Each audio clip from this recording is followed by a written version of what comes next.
Welcome to the Creative Penn podcast. I'm Joanna Penn, thriller author and creative entrepreneur, bringing you interviews, inspiration and information on writing craft and creative business. You can find the episode show notes, your free author blueprint and lots more at thecreativepenn.com, and that's Penn with a double N. And here's the show.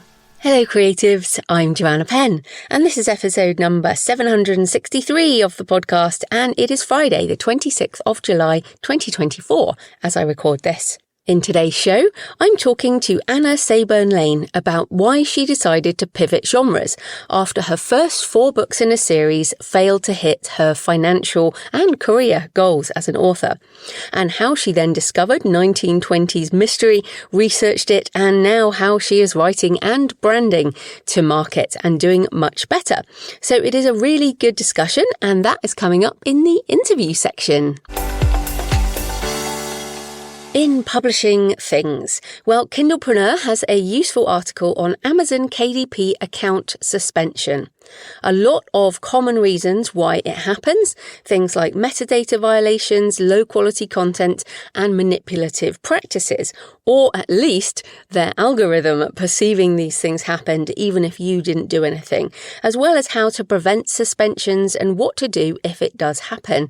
So this is a super useful article. I don't think you need to be scared about it if you are just being a normal author, but it is something to look at, and certainly if it happens, and it does happen to some people to whom it shouldn't happen, so have a look at that. That's on Kindlepreneur, links in the show notes.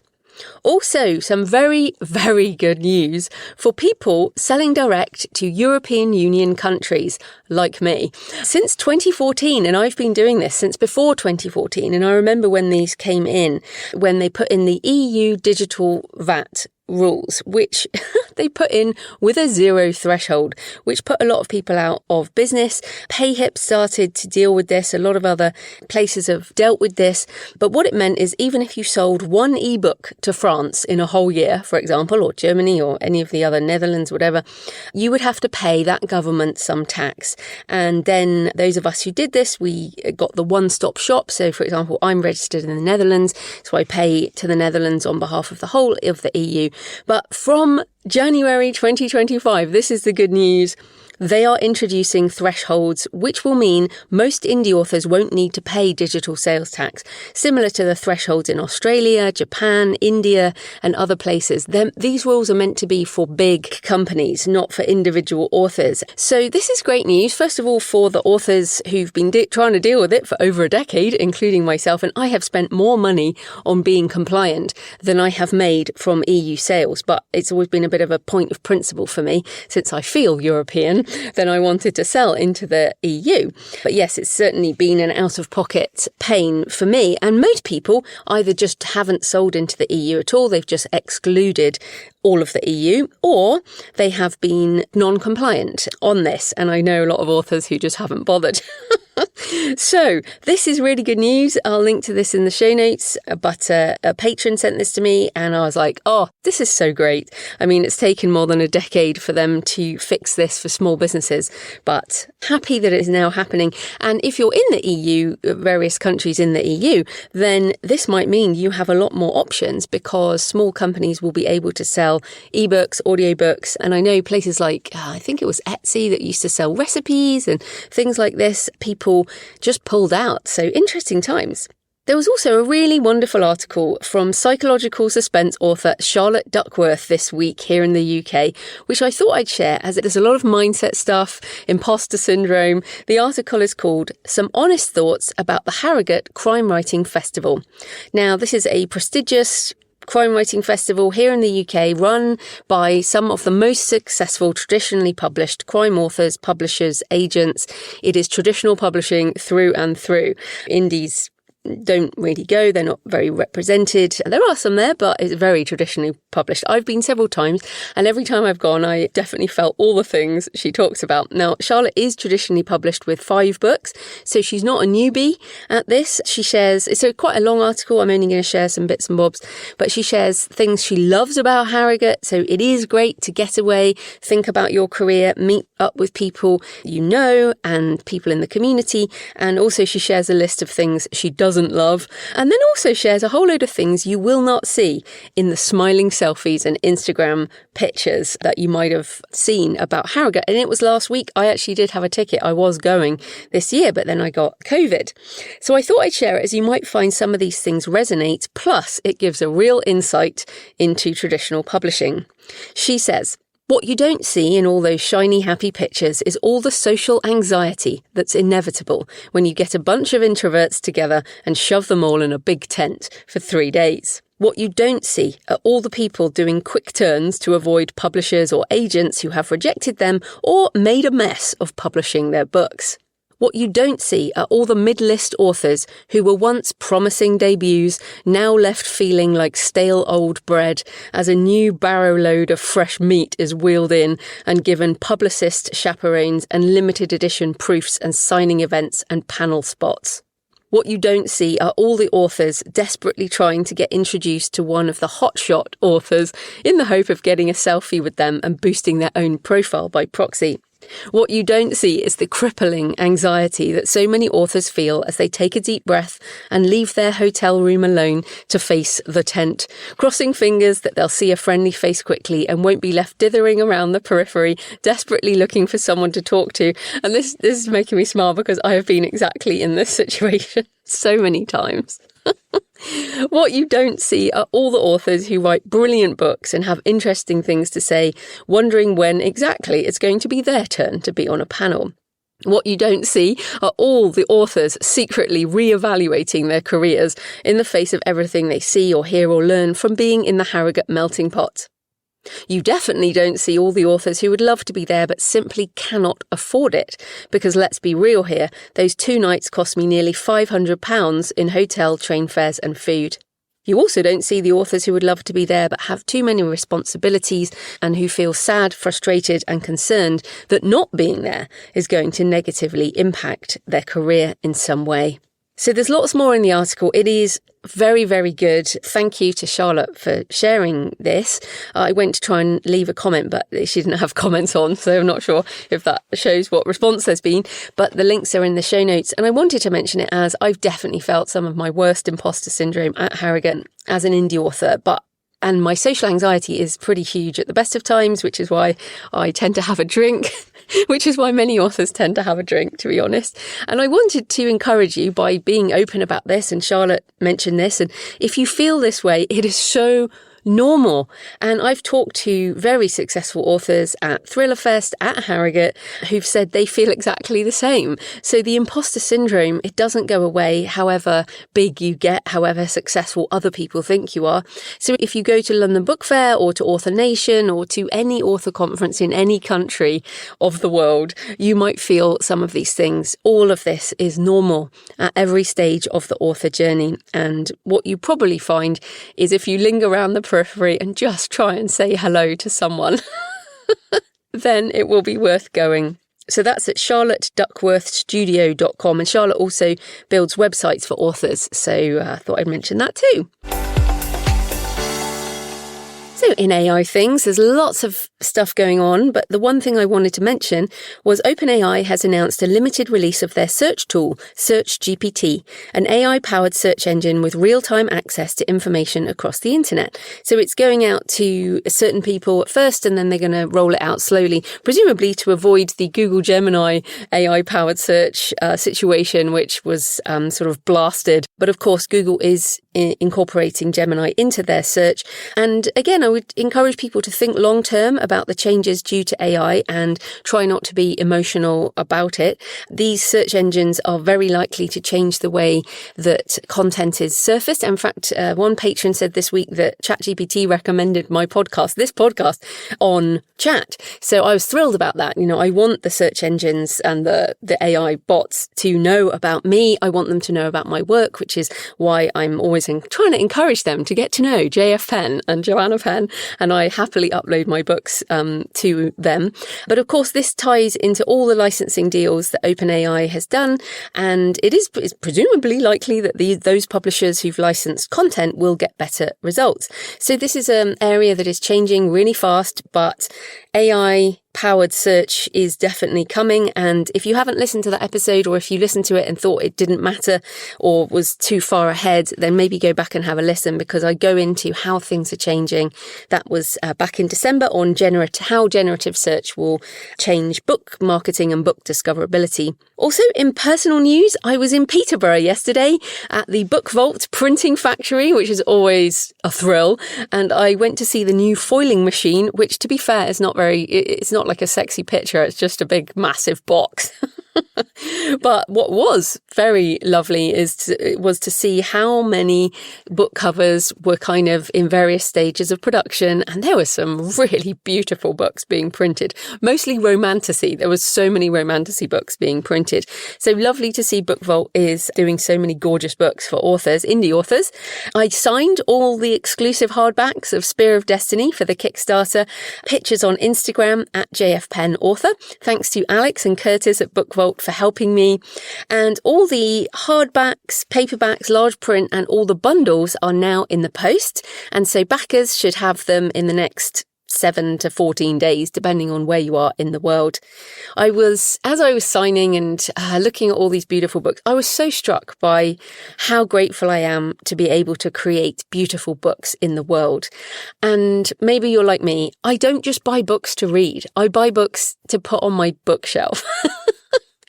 So I have a lot of more expensive hardbacks. I might have mentioned this, but I've just bought from Kickstarter again. I spent over £100 on a beautiful new illustrated edition of Dante's Inferno, which I read several times in various editions. I wrote 1,000 Fiendish Angels as a short story collection based on the Inferno.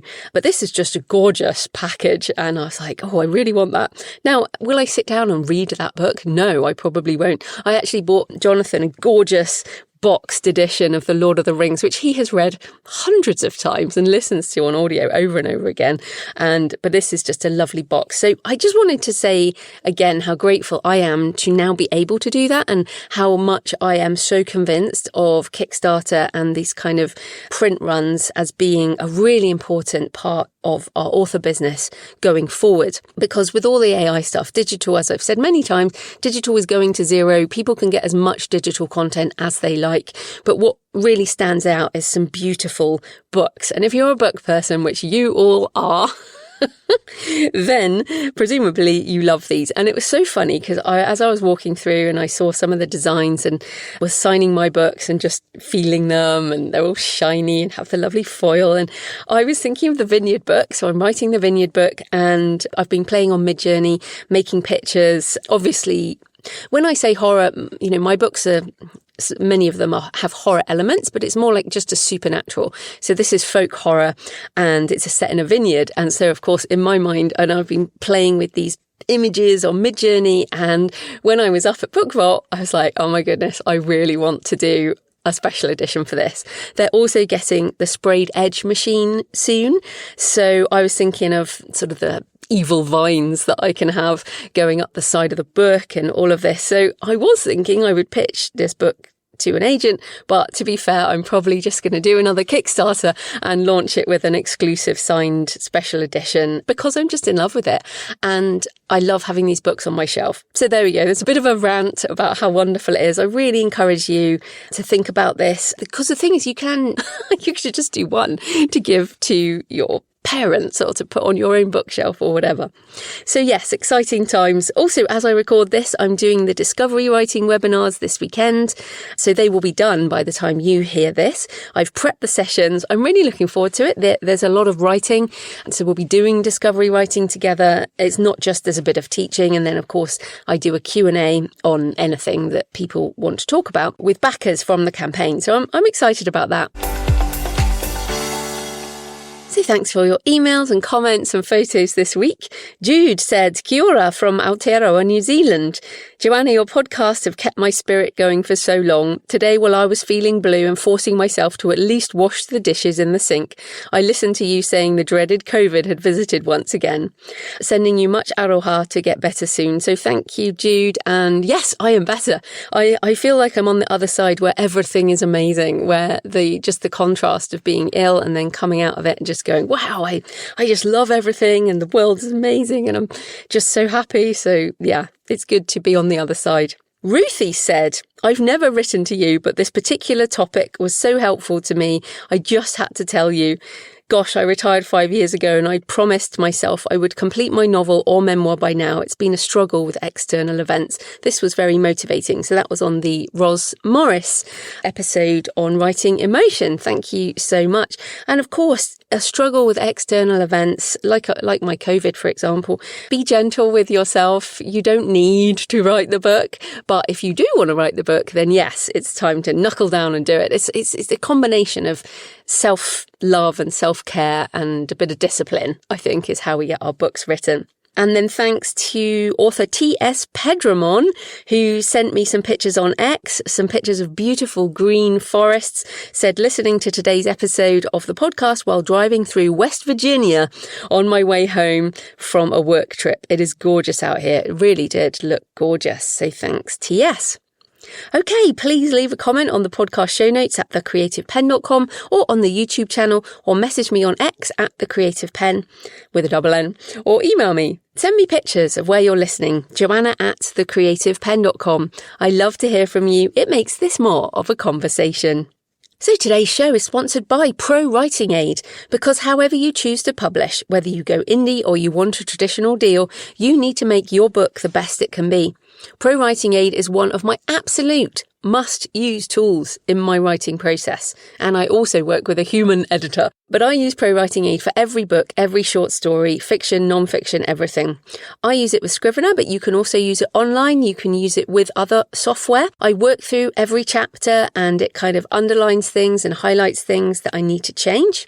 Pro Writing Aid knows all the rules of editing and helps you apply them. And of course, you can choose not to make the changes as you like.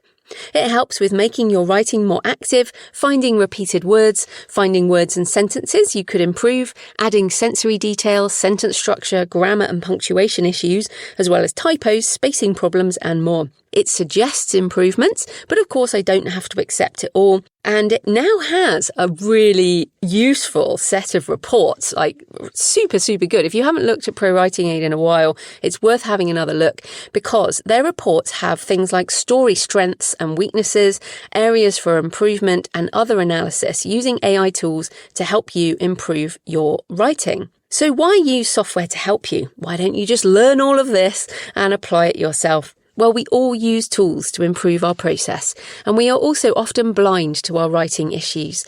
It helps to have another pair of eyes, even if the eyes are software. So won't an editor do all this? What, a human editor? Well, yes, they can do, but I would rather pay my editor to look at my manuscript and fix things the software can't. Also, if I fix as much as I can before I send it to Kristen, my editor, then I know she can focus on the bigger issues like character development or inconsistencies or plot holes. So I use Pro Writing Aid as my essential editing tool before sending to my human editor. Also, I've had a lot of emails from people saying, oh, I tried to use ChatGPT or Claude as an editor and it didn't work because it just makes stuff up. Well, yes, don't use generative AI to edit.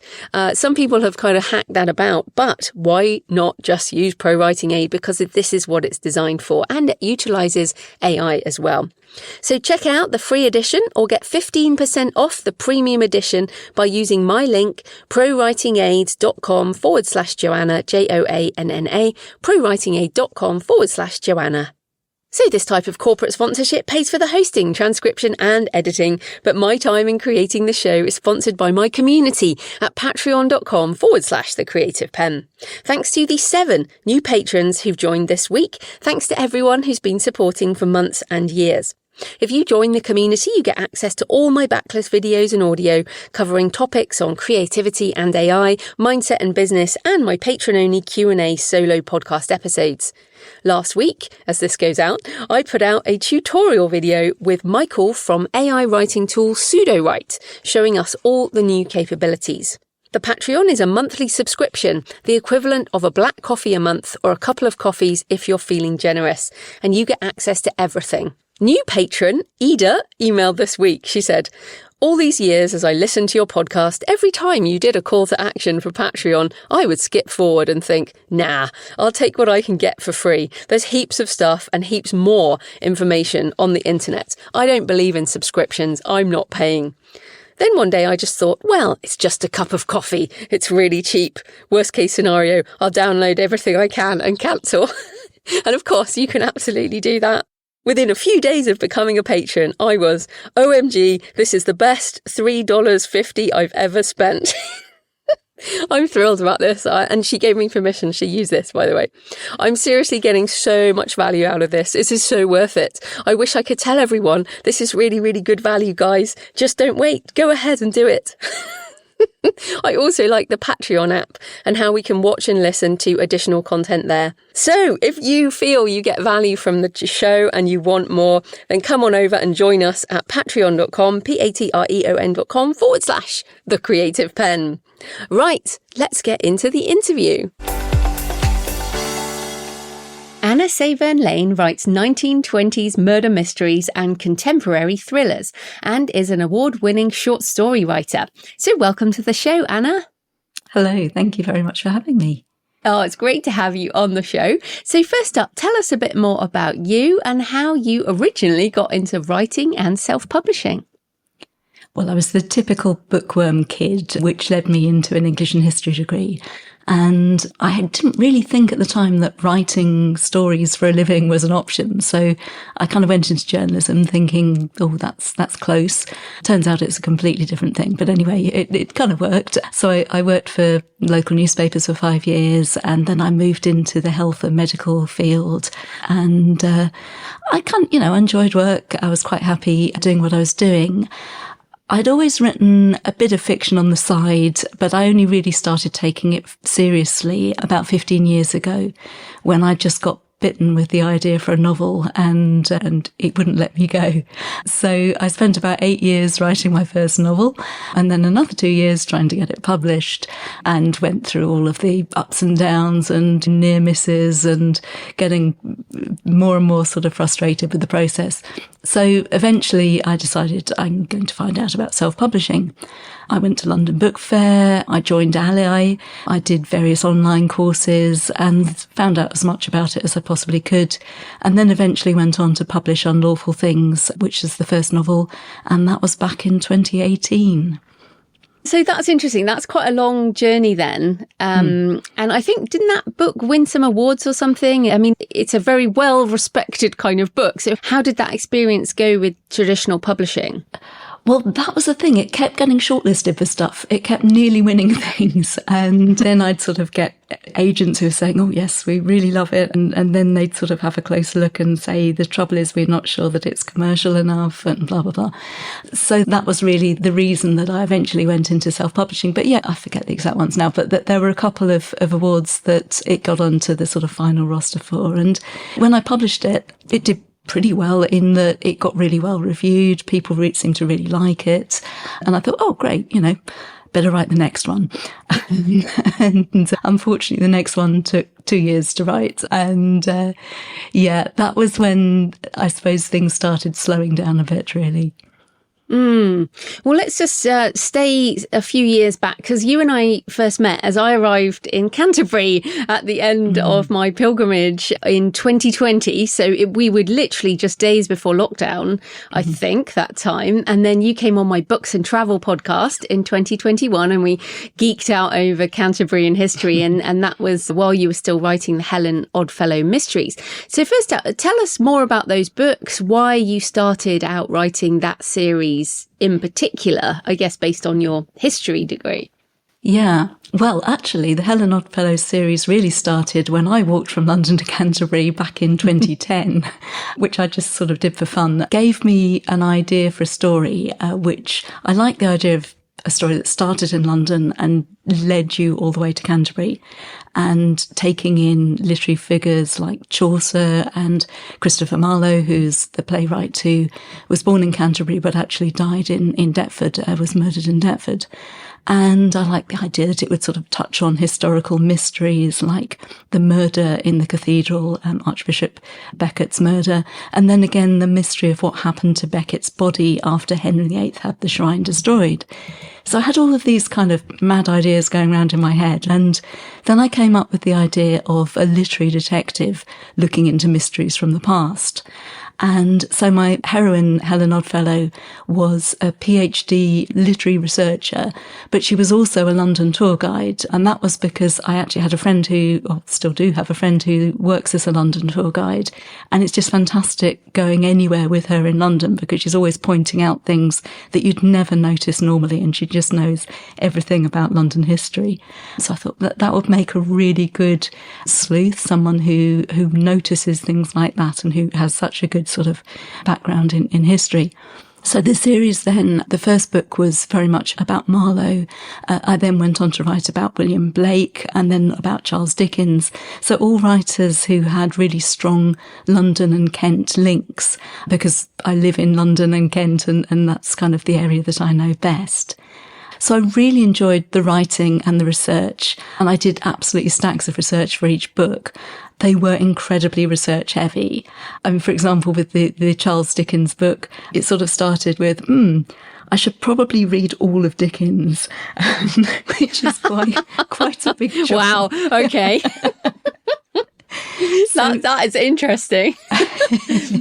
So perhaps not surprisingly, they took quite a long time to write. And yeah, the first book did okay. The second did okay too. The third and the fourth didn't really take off. So I was very proud of the books and the people who read them did like them. And I thought they were good books, but they kind of weren't working commercially. And this is really interesting because you mentioned the agent who said it wasn't commercial enough, and you've got a character there who's a PhD literary researcher and tour guide. How much does that series cross over into literary fiction versus mystery genre fiction? I think part of the problem was I didn't really know where it sat at all. I remember after writing the first one, showing it to someone, and she said, oh, so it's a crime. And I said, oh, is it? I hadn't even thought to that point what sort of book I was writing. And I had to explain it.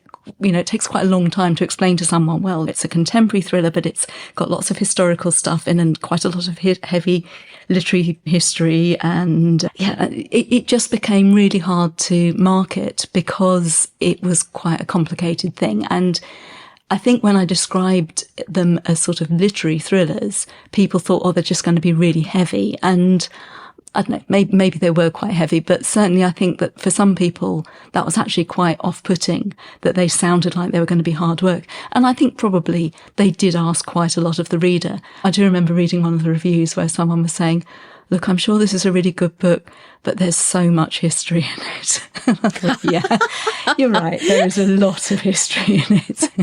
It's so funny though, because I was thinking about this because, of course, you and I, we both love our research and it can be spice or seasoning, not info dumps. And I think both of us pretty good at that, to be honest. But it's so interesting because I was thinking, look, my books are for people who love to also read the author's note and love to say, oh my goodness, that's actually real. Oh, wow, I didn't know about this. I get emails from people who say, oh, I had to go and Google that stuff you were writing about, or I had to go and visit this other website that you put in the author's note and stuff. So I do feel like there is an audience for those kind of books. I mean, Desecration, my first also kind of literary detective book, is kind of similar.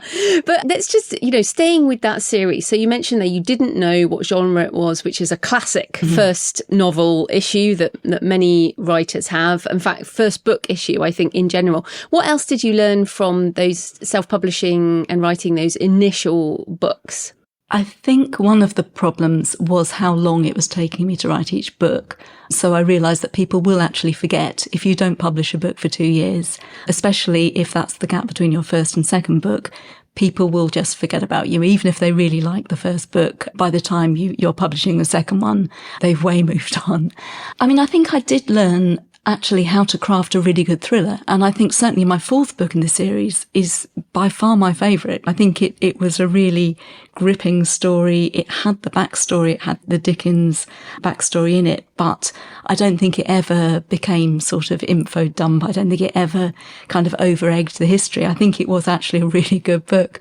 But unfortunately, by that stage, the readers who'd kind of read the first book had sort of forgotten about it, apart from a few kind of diehards, and it just wasn't working. So yeah, it was sad. I was really sad not to be able to make a success of it, because I kind of felt they are good books and I would very much like to have been able to carry on with them.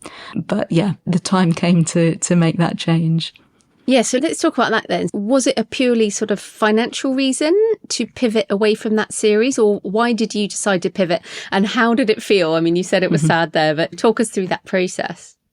I think I just decided I wanted to make a living as a fiction writer, and those books were losing money.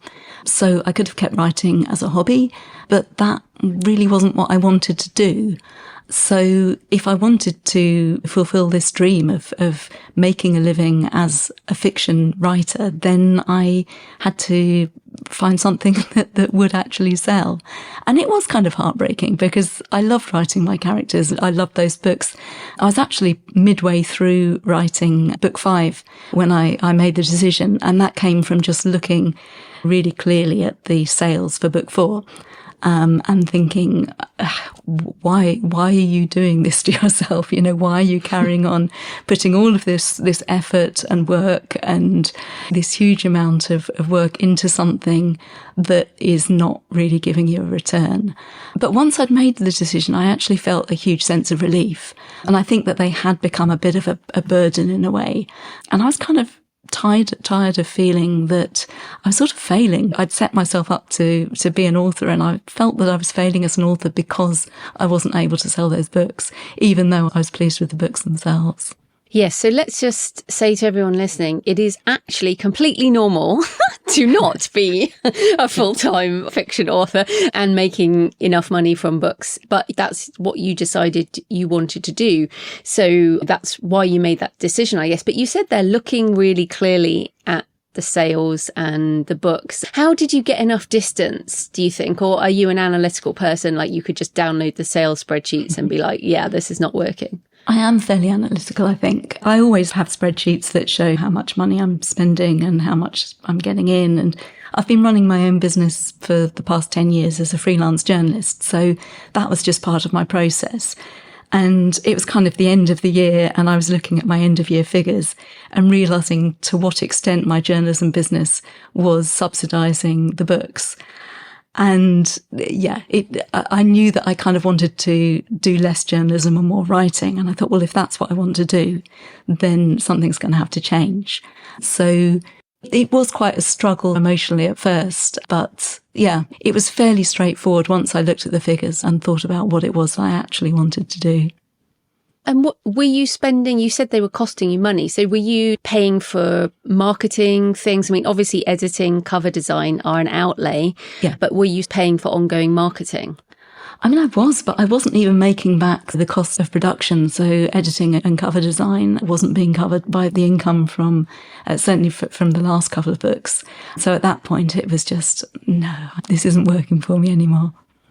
Well, I appreciate your honesty, and I think people listening are as well. And it's so interesting. I've heard Craig Martell from 20 Books to 50K. He's talked about this in that you write, I don't know, let's say a 5-book series like you have, or 8-book series, or however many you want, or even just a trilogy, and you see how it's going. And if it's not working, then you do another series, because not everyone is going to find an audience. And it might be at this point. So for example, maybe have you considered like bundling those books or doing some other things later on, or are you just going to let it go?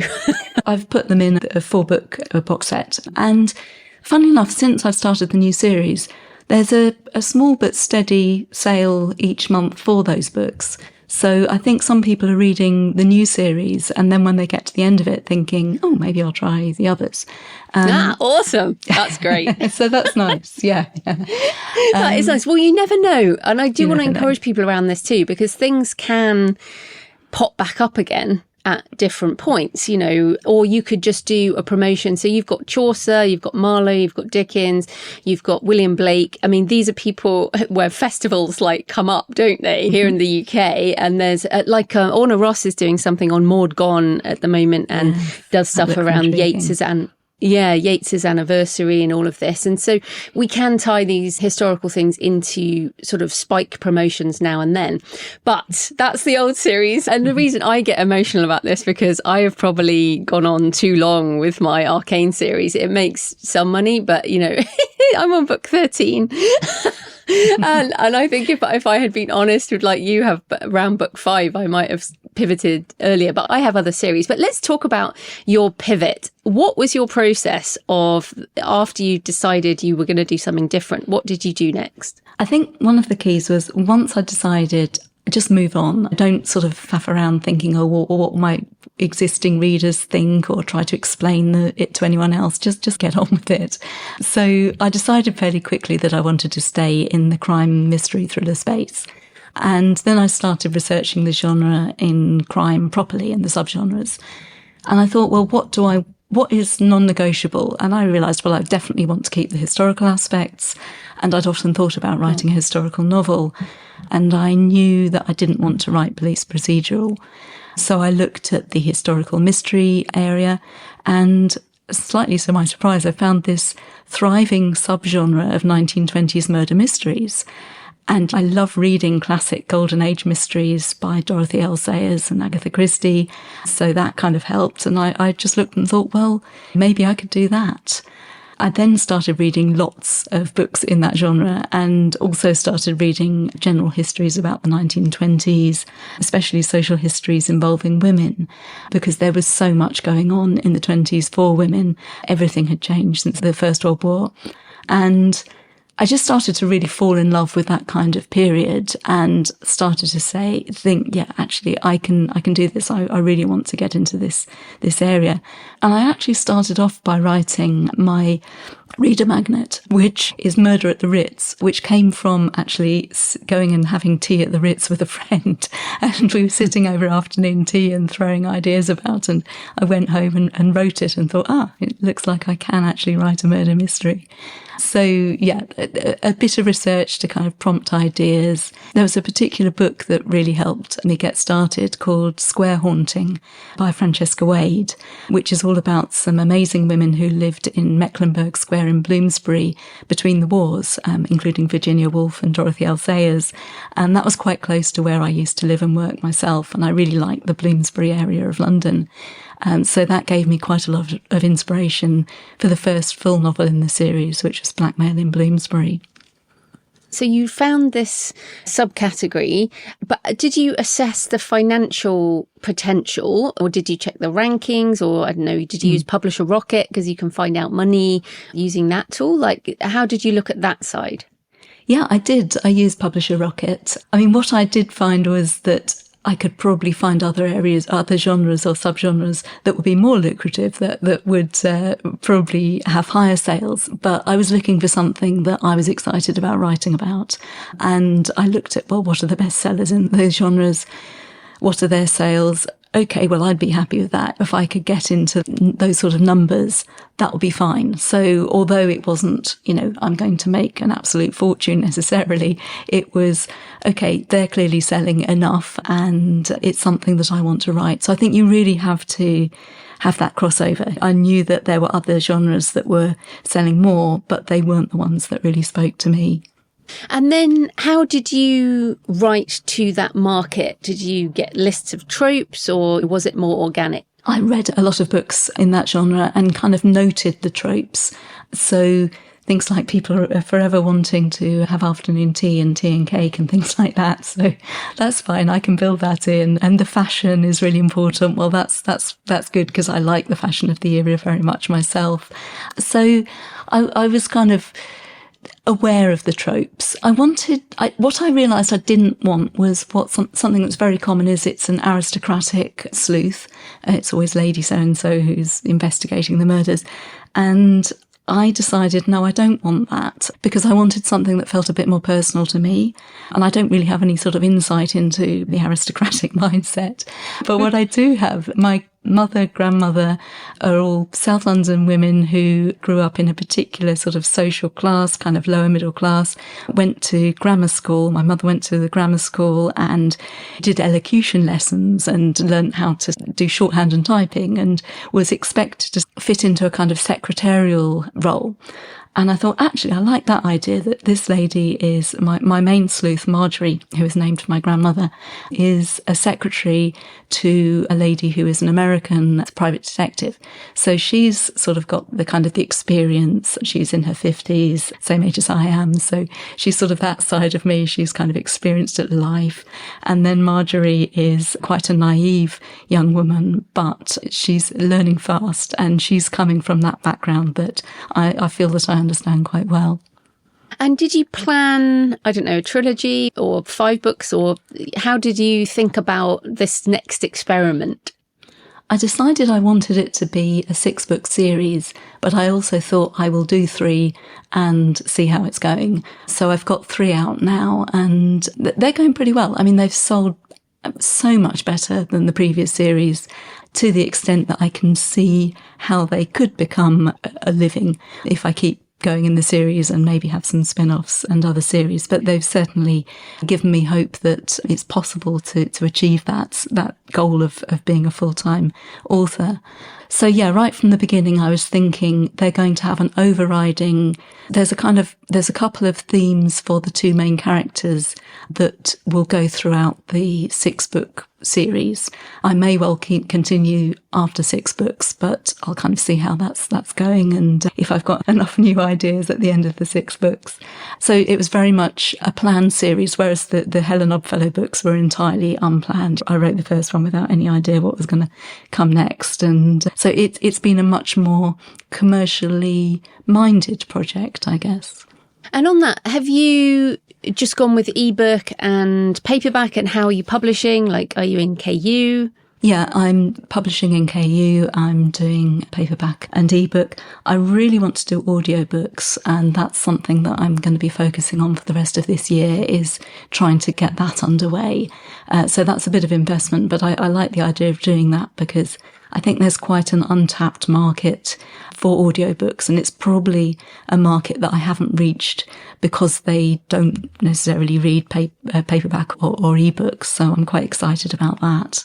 Ideally, I would like to sell direct, but I think there's not much point in doing that until I've got a few more books in this series under my belt. So that's a project for next year, to look at maybe or maybe not taking them out of KU, but either way, being able to sell paperbacks direct and audio direct through my own website.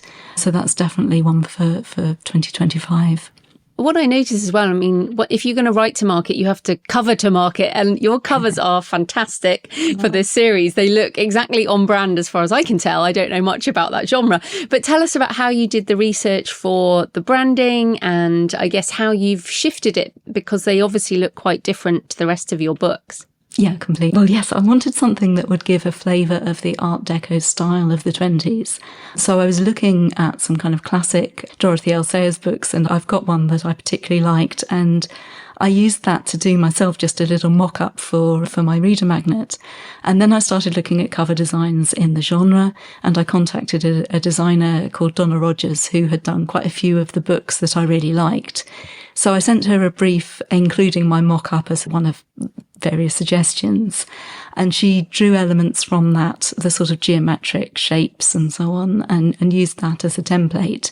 So we've got a very strong branding on the series with this strong sort of Art Deco style template. And then we're picking different colours for each of them in the series. And yeah, they're getting a lot of love. It's really nice when book reviewers and book bloggers nearly always comment on the covers, which is really nice. Oh, well, then that, I guess, brings us to the marketing on it. So you said before they're selling a lot more. So how are you marketing these books differently? I suppose my author branding has changed in that I'm sort of foregrounding the kind of 20s style and my research into the 1920s. So I'm doing quite a lot of work with the newsletter. So that's become a really important thing. I thought a lot about what do people who read my type of book want from a newsletter.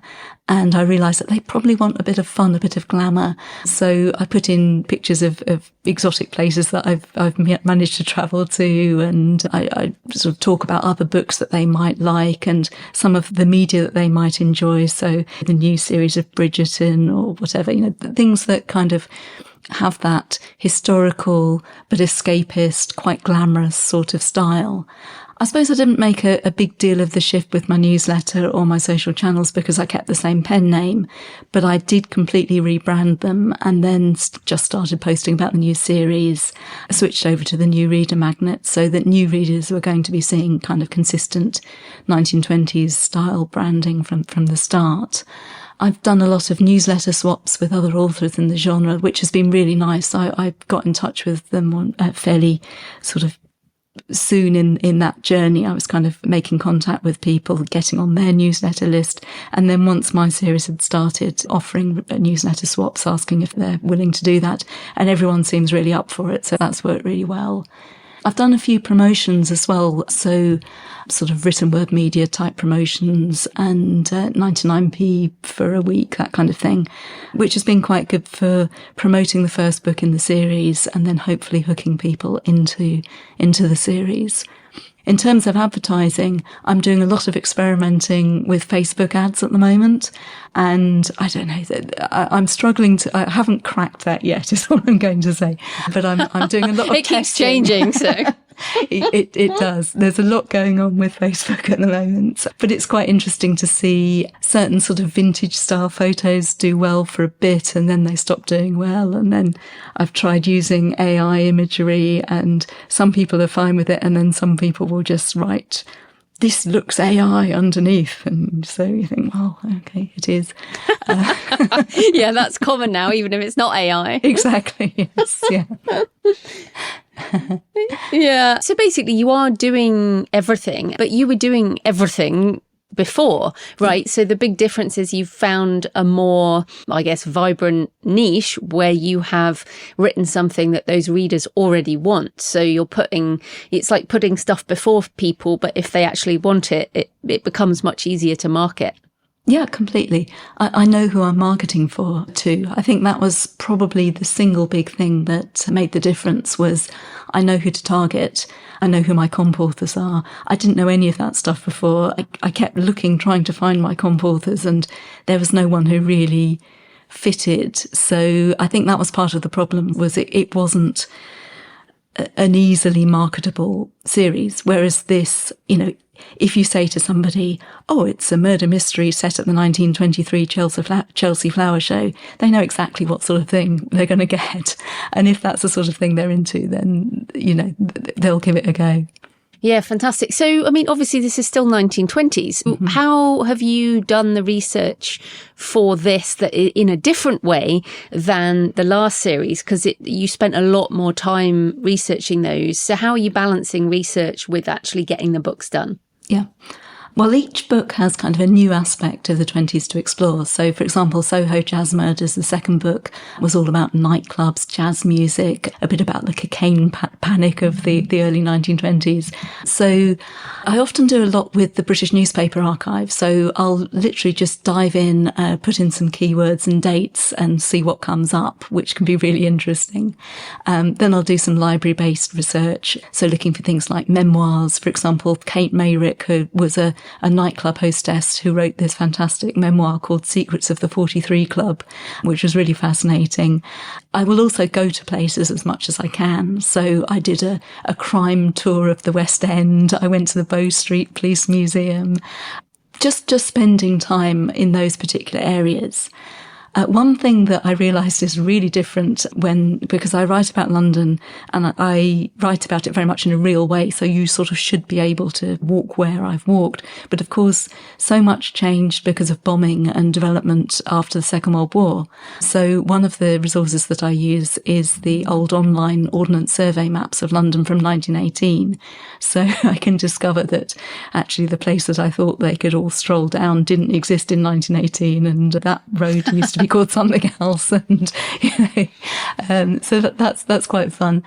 Things like local history blogs are really good as well. So I was setting one scene in Brixton, and I found these fantastic old photographs on a blog called Brixton Buzz, all along the high street. So I could see which shops were where and what people were wearing and where the market was and all that sort of stuff. So, that's fantastic, because it really, what I'm looking for then is colour to bring into the book so that you can feel that you're there. So it's rather than looking for particular kind of secrets from the past, which I was looking for when I was doing the Helen Oddfellow series, a lot of it is, how will I make people feel that they're in the 1920s? How can I add the colour so that they feel that they're actually in the place? And my fourth book, Riviera Mystery, which I'm working on at the moment, I was lucky enough to go to Nice a couple of times last year. So I've made the most of my research time there.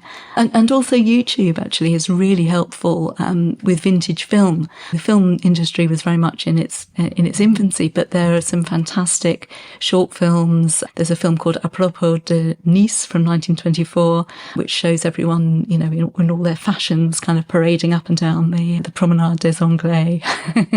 So wow. There's lots to really enjoy.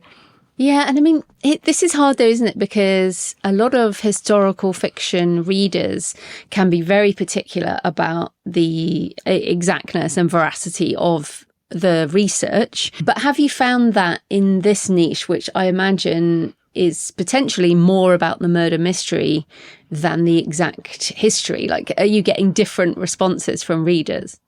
Actually, yes. People don't tend to pick up on, well, maybe I haven't made any errors, but people haven't picked up on errors. It seems unlikely. Oh dear.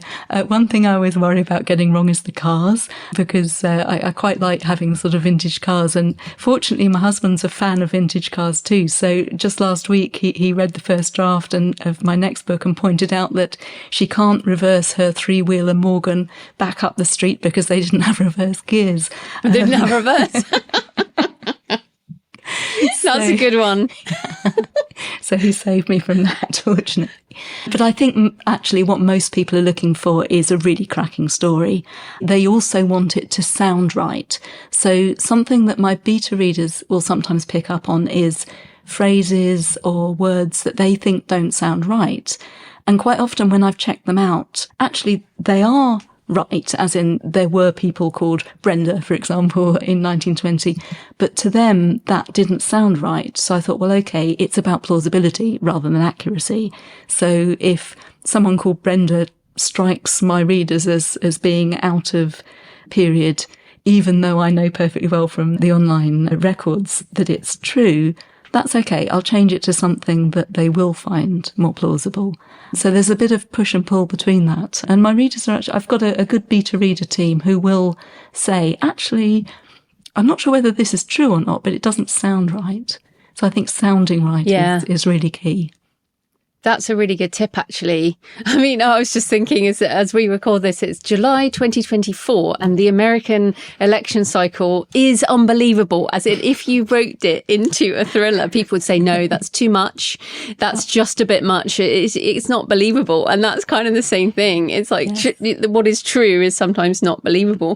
Just coming back on beta readers. So how did you find your beta readers? Because that's a question that people send me quite a lot. Yeah. Through the newsletter list, I just asked people, did you want to be on the team?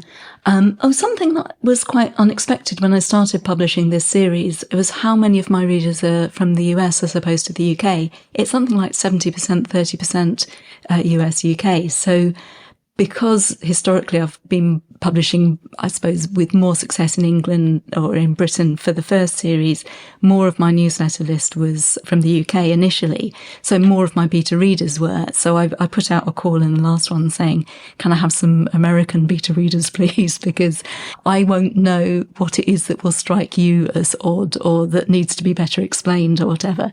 So trying to make sure that I'm accommodating readers from my biggest market as well as home readers. Yeah, that is interesting. And are you writing in British English? I am. I think if I tried not to write in US English, particularly because it's they're set in the UK, the narrator is an English woman and it's first person, I think it might come across as slightly weird. It's weird, or false. yeah.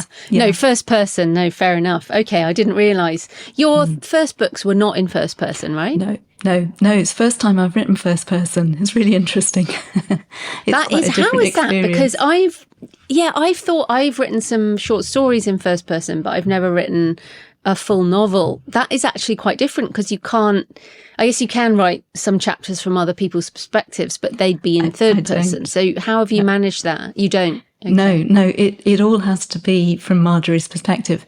It's really interesting in terms of how it affects the structure, because everything has to be either something that's through her eyes or something that she's told later.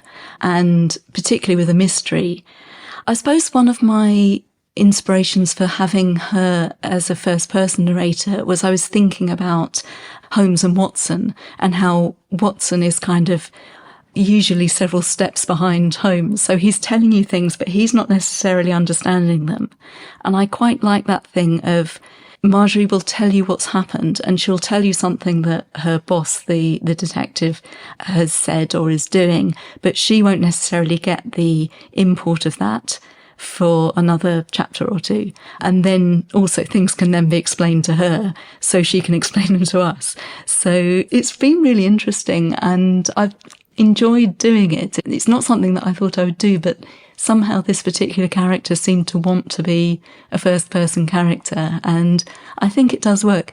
And it works because she's got quite a strong persona, so her voice common in that through. Particular genre, because again, when you're writing to market, it is very much about writing to the, if you're writing the romantasy at the moment, a lot of it is first person. So is that common in that genre?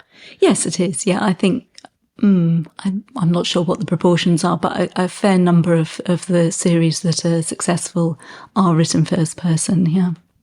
Yeah, definitely something for people to watch out for. In my sort of main thriller niche, like most of the books I read are in third person, so that's kind of what I naturally write. But yeah, that's a big shift. Right, we're almost out of time, but I do want to just circle right back. So you have an English and history degree, your first character was like a PhD, literary, and we've talked very much about that literary side. You're a journalist, so you and we're in the UK, right? And you and I both know how snobby it can be in this country. So I wondered, how have you dealt with any, or are there any mindset or challenges around moving away from a more literary persuasion into this more commercial side? Have you struggled with that, or have you had any responses from anyone? How has that been? I haven't had any problems with it personally at all. I wanted to write books that sell. I wanted to write books that people would enjoy. I'm not snobbish about things like, Agatha Christie. I think she's fantastic. I've a few problematic issues with her in terms of the time period now, but I love a good murder mystery. And I think that's the key to it, really. I'm writing for people to enjoy themselves. I don't think that they have to work to enjoy themselves. There are books that will do that, and that's fine, but that's not really what I want to do. I just want, if someone can read my book maybe at a time when life is tough. Someone got in touch and said, I read your first book the first Helen Oddfellow book whilst I was in hospital having open heart surgery. I mean, blimey, if that can help someone through an experience like that, then that's fantastic. And that's as much as I would want. The only thing I can think of that's at all kind of snobbish is one of my ads on Facebook recently put something like "experience a classic murder mystery," and someone had responded underneath, "No, thank you, I prefer the proper classics." which did make me laugh. There we go. Yeah, but no, it's really good that you've made this decision. You stepped into it. It's going well. So I guess the sort of last question is: can you see a path now to that making a living as a fiction writer? Yeah, but it's a multi-year pathway. It's not something that's going to happen in the, I think when I first started, like so many authors, I thought I'm going to be that one where I will release this book and everyone will recognize its genius and it'll be the Da Vinci Code and suddenly I'll be a millionaire or something. I know now that that's not really how it happens. So I'm happy to sort of project forward, okay, well, I'm going to have 5 books out by the end of this year, and then I want X number by the end of next year, and by that time I should be getting revenues of around this or that. So looking a couple of years into the future, I'm very much hoping that I will be where I want to be in terms of my goal of being full-time. Brilliant. So where can people find you and your books online? So website, sayburn.lane.com. And if you sign up at the website, you can get a free copy of Murder at the Ritz. I'm also looking at doing a research blog, so a blog that's about historical research for writers, which I think would be interesting for both writers and also hopefully for readers. So sayburn.com/research gives people the chance to sign up to the Substack, which I will start just as soon as I've got time to start it. Fantastic. Well, thanks so much for your time, Anna. That was great. You're very welcome. So I hope you found that episode with Anna interesting, especially as I know this is an emotional topic. We all get attached to our books, and I do think that some series can take off later as the market changes or if you get better at marketing. But if your goal is to make money with your fiction or your non-fiction books, you do have to think about the sales side and try and be a bit more analytical, as Anna discussed. So as ever, I would love to hear what you think of the episode. Please leave a comment on the podcast show notes at thecreativepenn.com or on the YouTube channel, or message me on X at thecreativepenn, or email me joanna at thecreativepenn.com and send me pictures of where you're listening. Next Monday, we have another writing craft show as I talk to Robin Finn about her book, Heart, Soul, Pen. Find your voice on the page. And we get into how to write more freely and avoid self-censorship and self-judgment and judgment from others. And we talk about strength-based feedback, which was really interesting, and much more. In the meantime, happy writing, and I'll see you next time. Thanks for listening today. I hope you found it helpful. You can find the backlist episodes and show notes at thecreativepenn.com/podcast. And you can get your free author blueprint at thecreativepenn.com/blueprint. If you'd like to connect, you can find me on Facebook and X at The Creative Penn, or on Instagram and Facebook at JFPennAuthor. Happy writing, and I'll see you next time.